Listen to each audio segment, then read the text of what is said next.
Boat 628, a Tony Neal tale. Part 10 of 42, 9:08 a.m.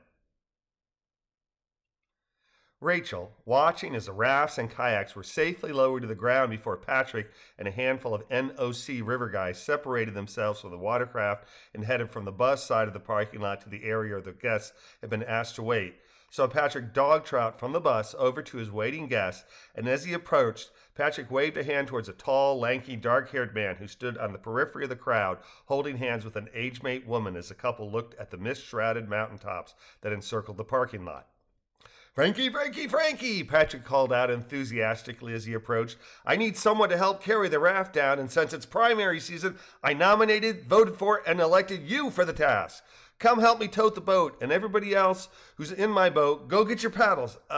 He said, extending the monosyllable while conjuring the name of his cousin's newlywed wife from his memory banks. "Laurie, would you please and thank you grab Frankie's paddle and bring it over? And everybody remember to keep your dominant hand on the T-handle.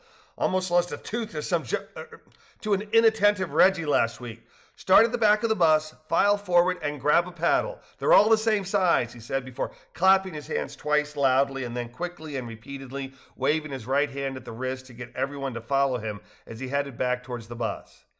Though Patrick, Tony, Johnny, and Gene were all tall, Frankie was taller still, and like Patrick, Frankie, along with his gal pal, looked to have been born in the latter part of the 20th century as opposed to Rachel's three she-cabin roomies, all of whom were 60-something mid-century folks.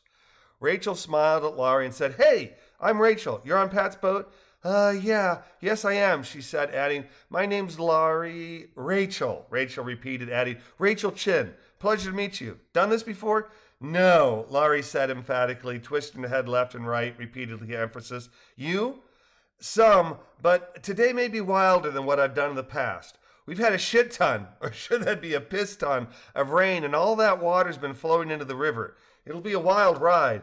"Oh," Laurie said, her gaze lowering and her pace slowing. "You think so?" "Yeah, but it'll be fun. We'll be fine. That's your friend that Patrick enlisted to help carry the boat?" "Yes, and my husband. They're cousins." "Oh, family, huh? We'll have fun. Come on, we'll get our paddles and skedaddle." "Sounds good," Laurie said, her visage lightening as the two women reached the back of the bus and made their way forward to the storage area with its attendant paddles and sundry necessities and niceties for their adventure.